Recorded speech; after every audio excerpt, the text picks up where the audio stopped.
번째 발제로 바로 들어가도록 하겠습니다. 이지영 선생님 부탁드립니다. 네, 안녕하십니까. 성균학회 연구원이자 또 연세대학교 법학과에서 헌법학 전공으로 박사과정 공부를 하고 있는 이지영입니다. 저는 본 연구를 제가 석사 과정에서 동양철학으로 석사 학위를 받고 다시 법학과에 들어와서 조성 선생님의 그 헌법 사상으로 석사 학위를 받고 또 박사 공부를 진행 중에 있는데, 제가 철학 석사 학위로 양명학을 공부를 하면서 박은칙 선생님의 왕양명실기를 읽다가 조성 선생님 한자를 접하게 되고 그 사상에 깊은 관심을 갖게 돼서 또 헌법적으로 연구를 하기 위해서도 헌법학과에 오게 되었습니다. 그래서 근데 조성 선생님의 사상면에 대해서 여러 가지 문헌을 찾아봤지만 이에 대해서 상세히 분석된 것이 홍선희 선생님의 홍선희 박사님의 연구 외에는 제가 찾기로는 거의 없었고, 그래서 이것을 좀 개념을 연구를 해보자 싶어서 연구를 해보게 되었습니다. 그래서 조정 선생님의 언설이나 글에 단편적으로 드러나는 사상의 단초들을 토대로 사상에 대해서 잠정 예견적 실론에 불과한 논문일 수 있지만 그 개념들이 어떤 당대의 사상적 연원을 가지고 있는지에 대해서 개인적으로 궁금함을 담아서 연구를 진행을 하였습니다. 그래서 아직 균등이나 형평 개념이나 정의론에 대한 연구가 좀 부족하지만은 이제 균등의 정신에 입각해서 이렇게 귀한 자리에 불러서 발표할 기회를 주신 것에 대해서 깊은 감사를 올립니다. 먼저 발표를 시작하겠습니다. 그래서 본 연구는 한국 헌법의 사상 배경이나 자유나 평등 같은 주요 개념들이 주로 서구의 천부 인권론이나 프랑스 인권혁명의 정신으로만 설명되는 것에 의문을 품은 듯서 출발을 하게 되었습니다. 한국 헌법에 기술된 자유나 평등, 자유민주, 민주공화 같은 개념들이 과연 서구의 인권혁명사나 정치사상으로만 설명될 수 있는가에 대한 의문 가운데 구한말까지 계승된 한국의 정치나 법사상 및 한국 민족의 인권혁명의 역사 속에서 표명된 정의에 대한 요구와 또 일제강점기 한국인들의 실제 삶의 현황 등을 포괄하여서 한국 헌법 사상을 정립하고 실제로 적용 가능한 헌정체제를 구상한 조소왕의 사상 궤적을 접하게 되었습니다. 프랑스 대혁명 시기에 또 프랑스의 유명한 헌법학자 CS와 같은 헌법 사상가들을 연구하면서 인간과 시민의 권리 선언과 같은 인간의 권리관념 도출을 위한 그런 서구의 지적 배경에 못지않은 사실상 풍부한 사유 기반이 한국 헌법에도 존재하는데 이것에 대한 규명이 그동안 부족했다고 생각하였고 그 단초를 조정 선생님의 사상에서 찾을 수 있다고 보았습니다. 논문 요약을 먼저 읽어보겠습니다. 정치, 경제, 교육 영역에서의 복합적 평등과 정의를 실현하여서 국민 각각의 역량 실현의 자유를 보장하고자 한 삼균주의는 유불도의 우주론 및 인성론의 사회체계를 근간으로 하여 우주 만물의 조화 상생의 원리를 인간사회 분배 정의 실현까지 연결하여서 사유한 하나의 실천적 정의 담론이자 헌법 사상이라고 볼 수 있다고 생각합니다. 그래서 저는 정치, 교육, 경제, 교육 영역에서의 동시적 균등을 주장한 것이 복합적 평등론, 정치 사상에서 평등론에 해당한다고 생각하는데 그에 대해서는 이후에 기회가 있으면 조금 설명드리도록 하겠습니다. 또한 모든 개체의 생명적 특질을 존중하는 기철학의 다양성 속에서 또 조화 공존을 모색한 조소왕의 인식론 및 존재론은 복합적 평등과 요즘의 그 공화주의 사상의 비예속적 역량 실현의 자유를 실현하는 형평성이자 또 같은 것은 같게 다른 것은 다르게 대우하는 능능응급의 원칙으로서의 조소왕의 균등 사상을 이루는 기반이 되기도 합니다. 이처럼 구체적 상황 속에서 당면한 문제를 실질적으로 해결할 수 있는 최적의 사회적 합의점을 도출하고자 했던 조소왕의 균등론은 당시 한국 인민들이 처한 실질적 불평등의 상황을 타개할 구체적 정책 구상으로 이어진 실천적인 사상이었습니다. 조소왕 선생님은 정치, 경제, 교육의 전 영역에서 균등한 권리를 향유할 수 있는 현정 체계를 고심하였는데 이와 같은 그의 헌법 사상 및 입헌 민주정책 구상의 과정과 관점들은 오늘날 실질적 불평등의 문제를 해결하는 방향으로 헌법 규정들을 해석 적용하려는 시도들과 상통한다고도 보았습니다. 임시 들어가는 말에서 두 번째 문단을 보시겠습니다. 임시정부의 헌법 이념인 삼균주의를 정립한 조소왕은 경술국지로 국가 주권이 침탈된 상황에서도 이를 전제 군주로부터 국민으로의 주권이 이양된 상황으로 재해석하고 한국이 입헌민주주의 체제를 채택한 공화국의 형태로 건설될 것을 염원하면서 평생에 걸쳐 이를 위한 이론화 작업과 독립외교 활동을 전개한 것으로 보입니다.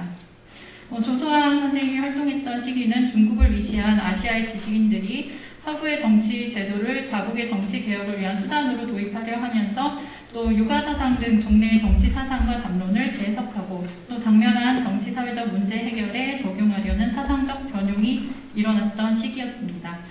또한 이 무렵 서구에서는 자본주의 체제의 구조적 모순을 해결하고 또 노동계층의 권익을 향상시키려는 사회민주주의 혹은 민주사회주의 논의가 공산주의와의 대비 속에서 진행되고 있었습니다.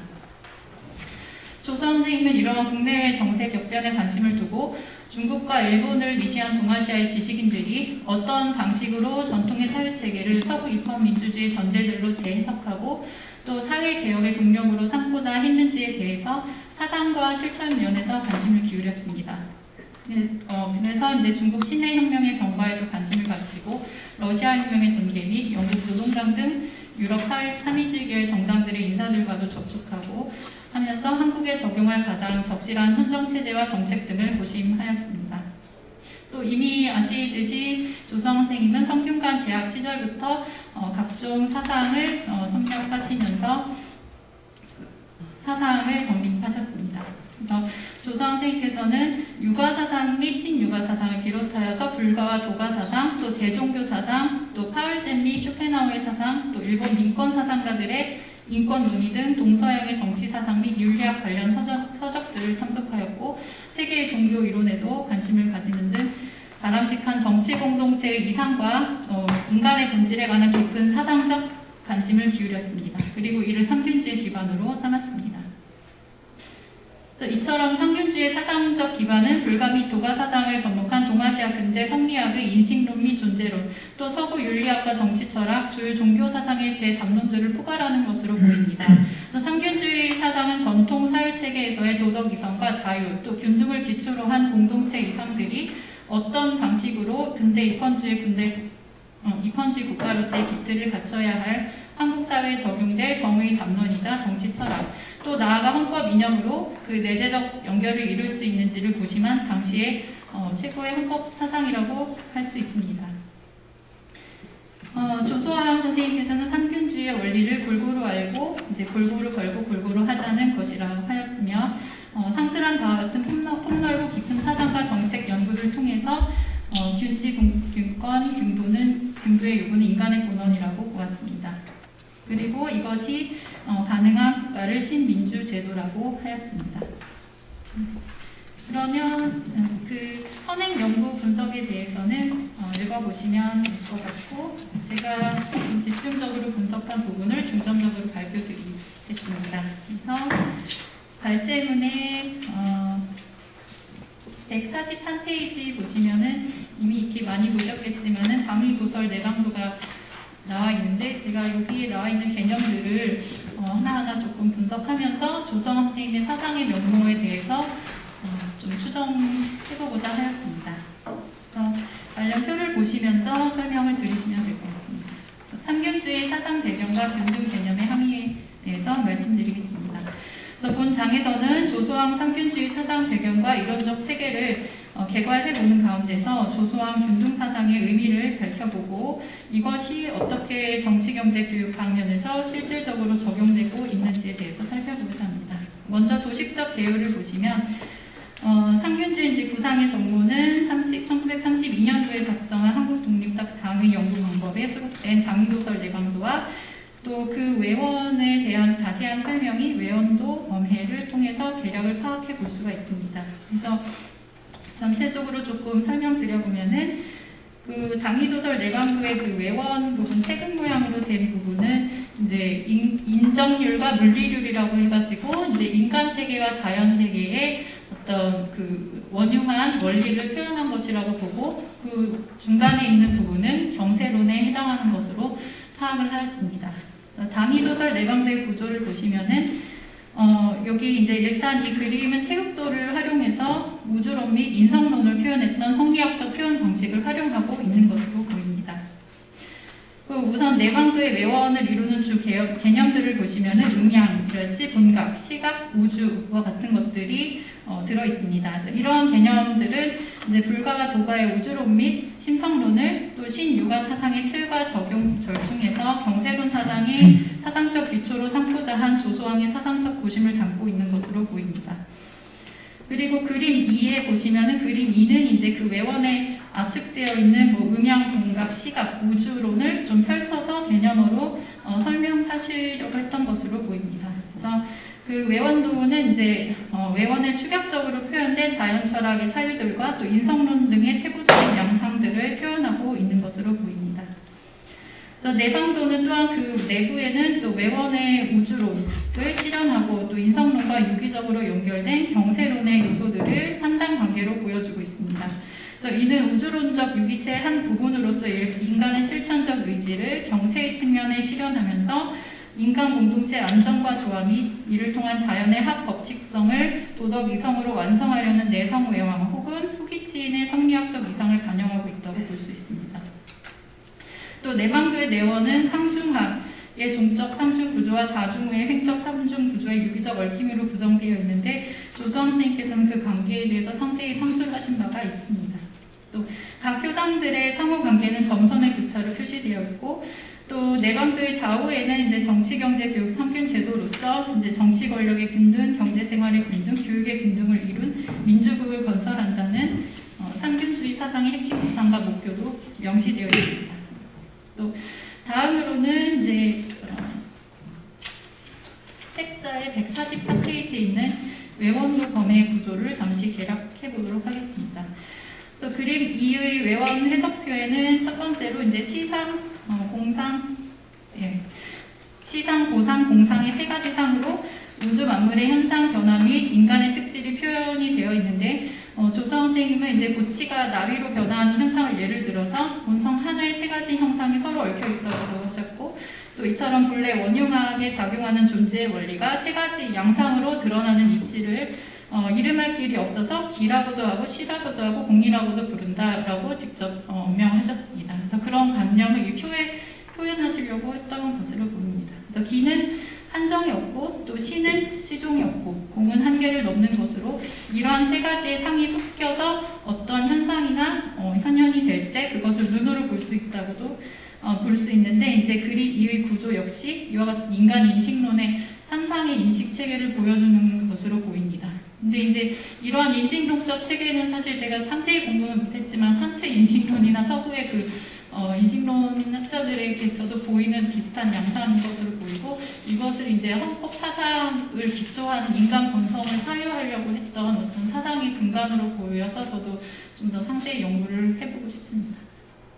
그래서 먼저 시간의 양상인 시상 부분을 조금 보시면은 시간의 양상은 이제 무한 반복하면서 A, B, C, D 이렇게 순으로 무한 반복하며 생성했다가 소멸하는 우주 진리의 전개를 따라서 배열되어 있습니다. 그래서 각각 개념어들은 뭐 해 단위의 시간 변화랄지 인간 생의 변화, 또 우주적 생의 순환, 이 각기 순서에 따라서 대응되는 것으로 표현되어 있고 또 이는 각 생명계 내부의 고유한 시간의 흐름과 순환의 양상을 보여주면서도 또 모든 존재들이 공통된 시간적 계기 내에서 일정한 양상으로 드러나는 시간적 표상의 원리를 보인 것으로 볼 수 있습니다. 또 공간의 표상을 잠시 보시면은 이건 사실 철학적으로 조금 굉장히 난해한 부분이긴 한데 어떤 이제 동서남북이랄지 좌우 상하 이러한 주관적 공간 감각 또 표상적 공간 4개 물질을 아우르는 입체적 공간의 계기들로 배열이 되어 있는 것으로 보입니다. 그래서 이는 내방도 외원에 있는 우주 개념을 보다 상세히 표현한 것으로 보고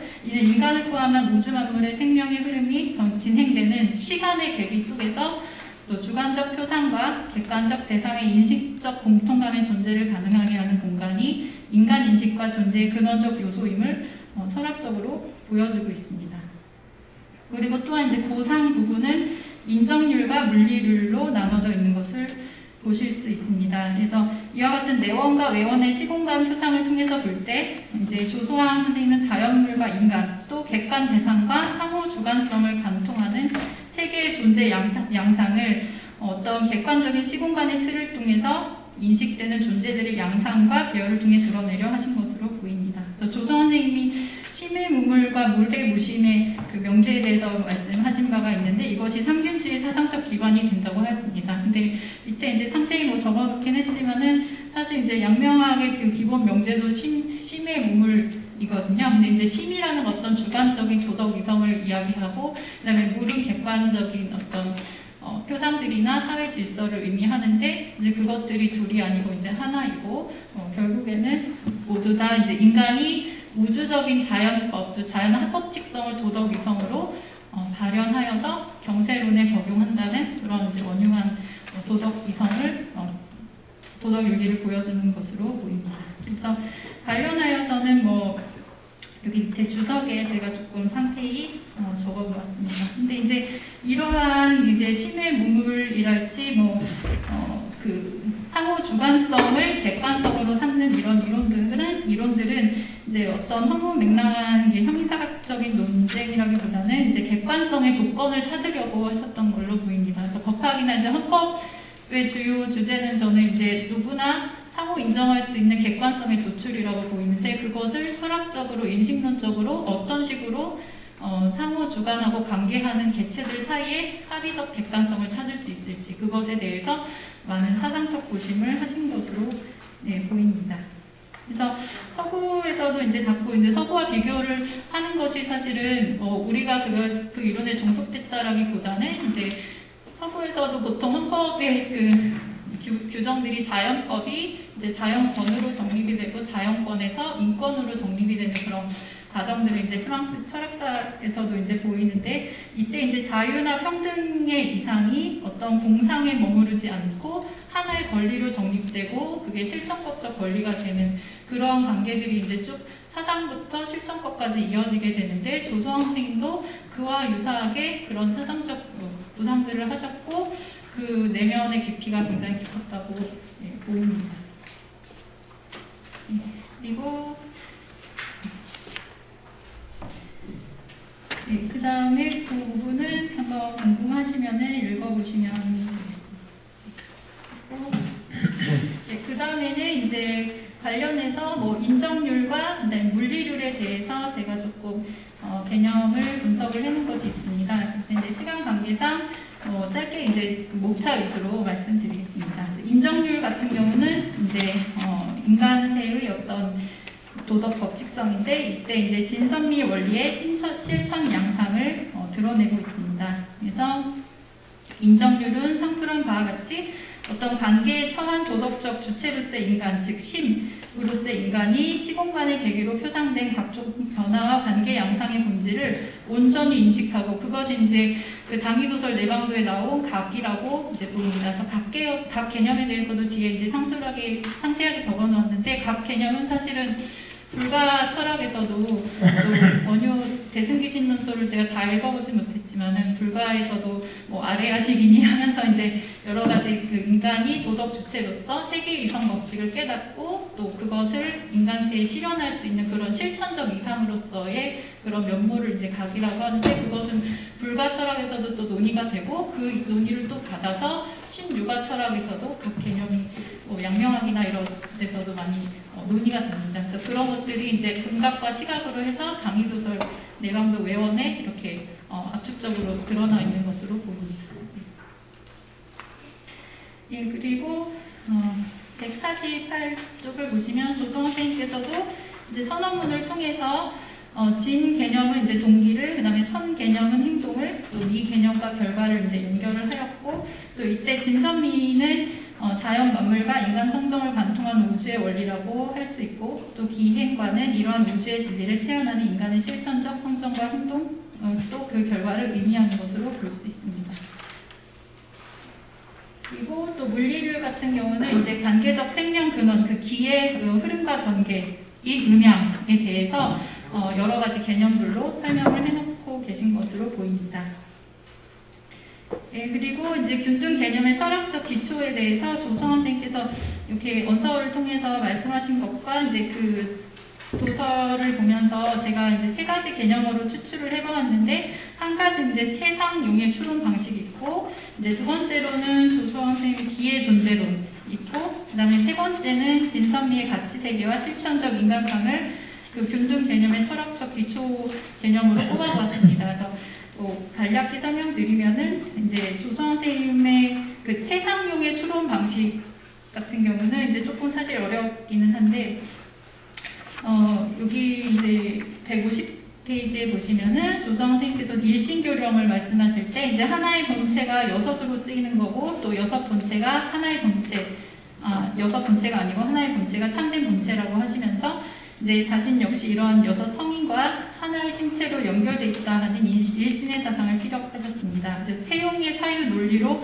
사고를 하시는데 이제 이러한 이제 채용의 사유 방식은 151페이지를 보시면은 이렇게 서구에서 어떤 인과관계로 논리관계로 어떤 자연법칙을 설명하는 것과는 약간 다릅니다. 그래서 이게 이제 경향적 함축의 인식 방법이라고 이제 제가 이름을 어떤 책에서 보고 이제 이름을 붙였는데 이것은 이제 현상의 외부에서 그 근거를 찾아서 가설을 세우고 또 그 가설을 원리로 환원하는 추론 방식과는 달리 현상 그 자체에서 드러난 기능들 간의 관계성과 역동성의 총체적인 배열이 보여주는 성향인 세를 존재 원리 자체로 추론하는 하나의 추론 방식에 해당합니다.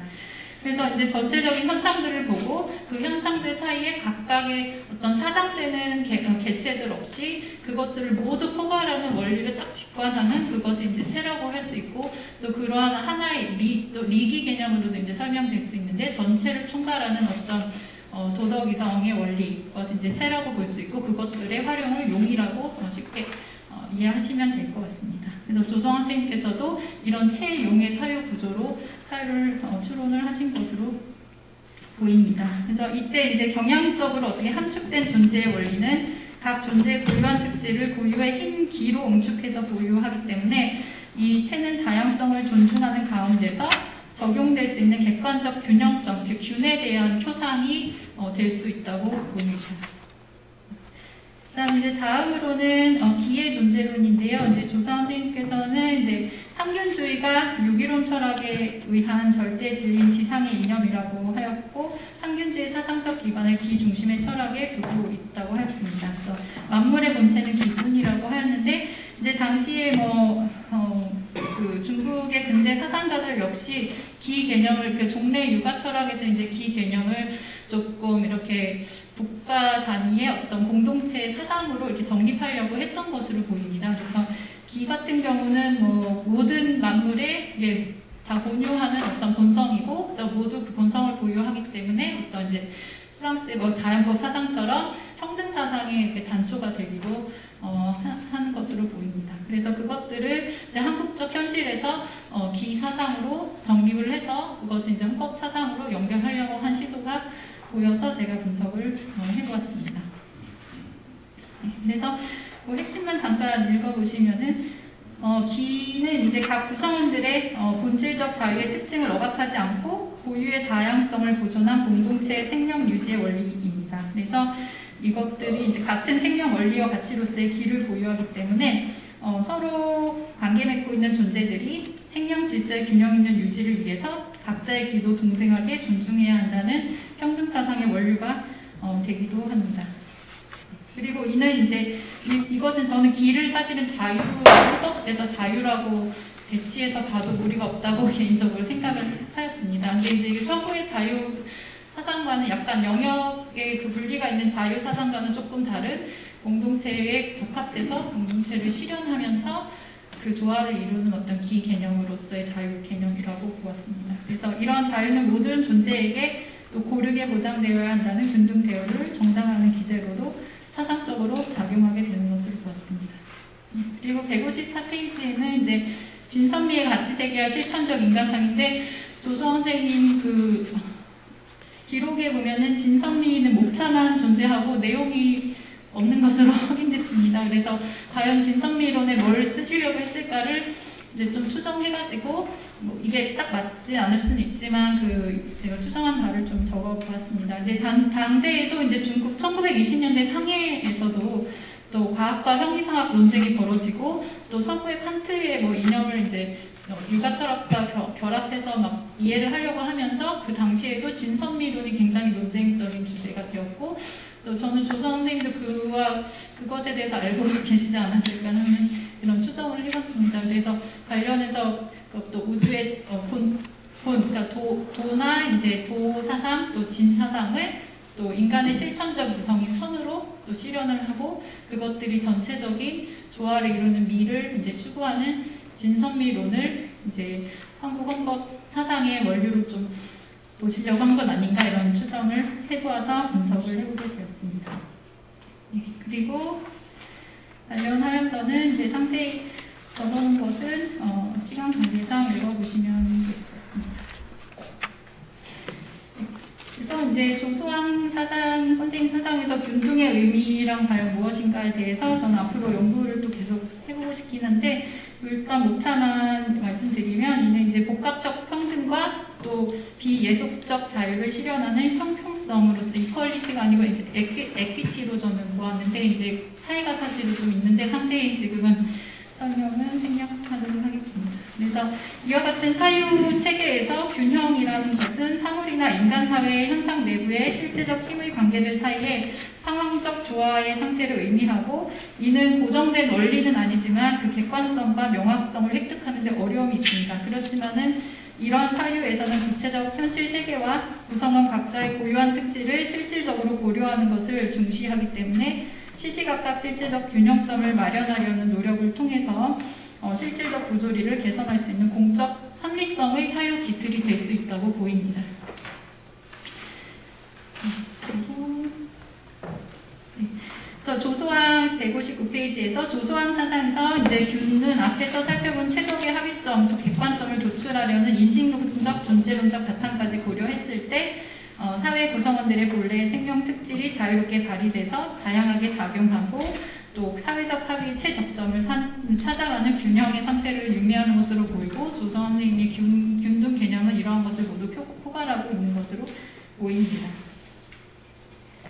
그리고 또 162페이지에서는 이제 또 조선 선생님의 균등 원칙이 응능 응분의 원칙이라고 이제 말씀을 해주셨는데 그것이 이제 같은 것은 같게 다른 것은 다르게 대우하는 정의의 원리이자 이제 헌법상 평등 원리로 구체화되는 그런 이제 원리에 해당하는 것으로 보고 관련 내용을 좀 분석을 해보았는데 관련해서는 또 어떤 서구의 윤리적 논의보다는 사실 육아 철학에서도 공자가 가장 중요하게 여긴 가치가 서나 인인데 그것이 사실은 상호 교류하는 가운데 균형점을 찾는 어떤 그 황금률, 도덕적 황금률에 이제 해당이 되는데 그것에 대해서도 제가 볼 땐 조정 선생님께서 깊은 이해를 하고 계셨던 것으로 보이고 그것을 균사상 또는 이제 육아의 용어로 얘기하면 중화랄지 이제 그런 최적의 합의점을 도출하는 그런 객관성 이론을 좀 마련하려고 하신 것으로 보입니다.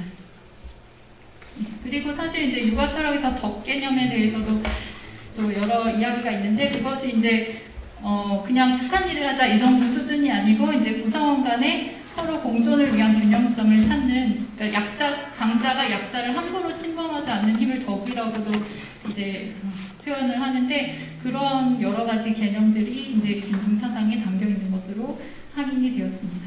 예, 그리고 또 여기 164페이지 역량 실현의 자유 향유에서는 제가 요즘에 아마티아 센이라는 그 노벨 경제학상 수상자의 책을 이제 읽었는데 이제 거기서 정의의 아이디어 오브 저스티스라는 이제 책을 읽는데 거기 앞부분에 사실 이렇게 균형적 객관성을 추구하려는 엄청난 사상적인 그런 논증들이 들어있는데 그것과 조선 선생님의 이런 이론들이 무슨 차이가 있을까 싶기도 하고 네, 그것들을 연관해서 연구해보고 싶습니다. 그래서 그 이후에 이제 건국강령의 내용에 대해서도 조금 목차별로 분석을 해놓았고 또 181페이지에 보시면 한국 헌정체제의 성립과 조소헌법 사상의 의의에 대해서도 뭐 대동의 이상이랄지 이렇게 하면서 그 대한독립선언서 대동단결선언부터 그 의미를 분석해 놓았는데 시간 관계상 지금 읽지는 못하겠습니다. 네, 근데 한 가지만 말씀드리고 마치겠습니다. 제가 사실은 석사 논문을 발표를 하면서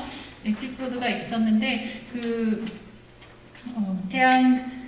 대한민국 임시 헌장에서 신의 의사로 건국된 대한민국이라는 구절이 있습니다. 그래서 교수님들께서 사실은 신의 의사로 건국됐다고 하니까 이거 좀 유신론적 사유 아니냐 했는데 사실 그 신이 대종교 철학에서 그 당시에 자유를 의미하고 공화 정부를 의미하는 말이었습니다. 사실은 그래서 그것이 어떤 자연법 체계를 해당하는 것이고 육아적 사유, 그다음에 서구 철학의 온전한 모든 그런 사유들을 다 모아서 이제 완전한 자유의 체계를 이제 구상하고 그것을 신이라는 언어로 놓고 그 신의 의사에 의해서 대한민국이 건설됐다 이렇게 봤을 때 그 신의 의미를 고려한다면 지금까지 이제 한국과 동아시아 사회에서 논의되어 온 여러 이런 사상 체계들을 함께 한국 헌법의 뿌리로 이해를 해야 된다고 이렇게 말씀을 드려서 교수님들께서 이제 이해를 하신 그런 에피소드가 있습니다. 그래서 이렇게 조서아 선생님의 사상에 대해서 연구를 한 것을 발표할 기회를 주셔서 감사드리고 상세한 것은 읽어보시면 되겠습니다. 감사드립니다. 예, 제가 시간 관계상 독촉을 해서 죄송하게 생각을 합니다. 너무나 귀한 발표해 주셨습니다. 조서왕 선생의 이 삼균주의에 대해서 그 철학적인 기초와 철학적인 그 해석에 있어서 이렇게 깊게 연구한 이제 글이 제가 보지 못했던 것 같습니다. 오늘 아주 소중한 시간이었던 것 같습니다.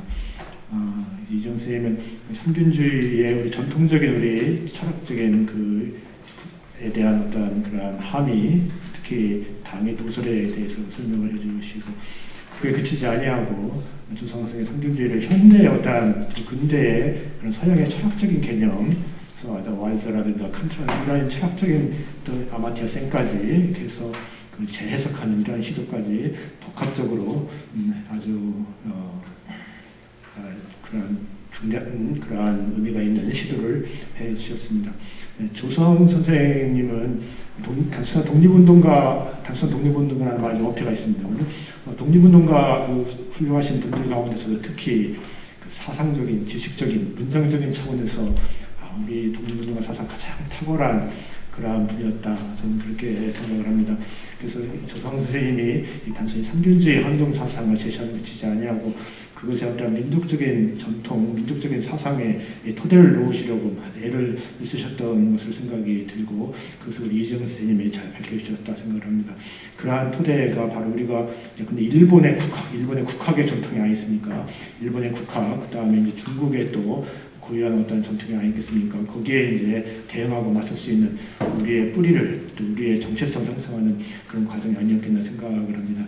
그리고 특히 이정 선생님이 그 헌장, 첫 번째 헌장에서 신의 뜻으로 임시정부를 건립한다고 하는 그 신의 뜻에 대해서 그것이 사실상 우리 많은 사람들이 궁금증을 야기하는 부분인데 이 민족적인 그런 어떤 기초로서 대종교를 언급해 주신 것에 대해서 특히 인상이 깊었고 또 조서아 선생님이 이제 기철학 말씀하시면서 그 기철학을 바로 자유로 해석을 하고 또 기철학을 통해 가지고 특권의 타파, 어떤 균등의 공동사회의 현상에서 기초로 삼았다고 하는 이런 점도 굉장히 인상적이었다고 생각을 합니다. 두 번째 주정 토론은 강경선 교수님이신데요.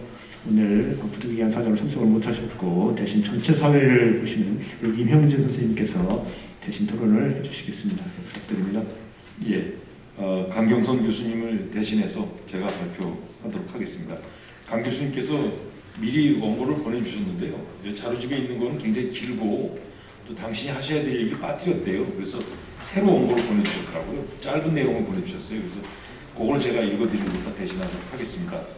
근데 이제 사전에 여러분에게 양해의 말씀을 먼저 드려야 될 것은 우리 오늘 발표해 주신 이지영 선생님은 사실 지금 뭐 이렇게 박사라든가 교수라든가 현직 교수라든가 아니면 특별한 기관의 연구원이라든가 이런 타이틀을 갖고 있지 않습니다. 어찌 보면은 좀 격이 떨어지는 거 아니냐라고 생각하실 수 있을 것도 같아요. 그러나 우리가 이지영 선생님의 학위 논문을 그 집행부에서 몇 사람이 한번 심도 있게 윤독을 했어요. 그래서 충분히 이 정도면은 새로운 얘기도 많이 있고 또 도전적인 이런 그 학구적 자세도 뛰어나다. 그러니까 오늘 발표 시간도 충분하겠다라는 차원에서 또 그리고 후진 양성하는 차원에서라도 이런 기회를 후진들에게 줘야 되는 거 아니냐라고 이제 중지를 모아갖고 오늘 발표를 하게 한 것입니다. 그런데 역시 뭐 여러분 들어보셨으면 아시겠습니다. 굉장히 좋고 탁월한 연구 역량을 가지고 있지 않나라고 생각을 합니다. 강경선 교수님도 그런 얘기를 쭉 해주셨어요. 그래서 이제 그런 걸 바탕으로 해서 그분이 보내주신 글을 제가 낭독하도록 하겠습니다. 저는 우리 헌정사에서 1948년 건국헌법의 기초자이신 유준호 선생을 기억한다면 1919년 임시헌장의 기초자이자 임시정부 시대의 헌법을 주도하신 조소왕 선생을 반드시 기억해야 한다고 강의해 왔습니다. 소왕은 국내에서는 성균관에서 유교를, 일본 명치대학에서는 법학을 공부하였습니다. 헌법학에 대한 실력은 순종이 일제 주권을 포기한 8월 29일은 황제 주권이 포기이자 본래의 주권자인 국민 주권이 시작된 날이라는 기발한 해석을 통해서 확실히 입증시켜 주었습니다. 소왕에 관한 법학적 연구는 비록 수는 적어도 알찬 연구 업적들이 많이 있습니다. 오늘의 사회자이신 정태욱 교수님이나 발제자 이지영 선생님도 알찬 연구자에 해당합니다. 오늘은 마침 소왕이 기초한 1941년의 대한민국 건국강령 80주년 기념식 토론회이기 때문에 건국강령에 집중해서 조소왕의 헌법과 정치 행로를 살펴보도록 하겠습니다. 건국강령이란 건국에 즈음하여 필요하고 강조해야 할 사항들을 개략적으로 밝힌 지침서라고 할 수 있습니다. 만약 해방 후 상해 임시정부가 전국을 주도하였더라면 건국강령이 재헌의 지침이 되었을 것이고 조소왕 선생이 헌법 제정에도 중심 역할을 했을 것입니다. 우리와 같은 시기에 독립한 인도의 경우 지도자였던 네루가 헌법 제정회의 소집 직후에 의원들에게 목적 결의를 발표했던 장면이 연상됩니다. 네루는 그 후 초대 총리가 되어 14년간 인도 국가 건설을 주도하였습니다. 내부에 비교해보면 해방 이후 조소왕의 행로는 그렇게 순탄하지 않았습니다.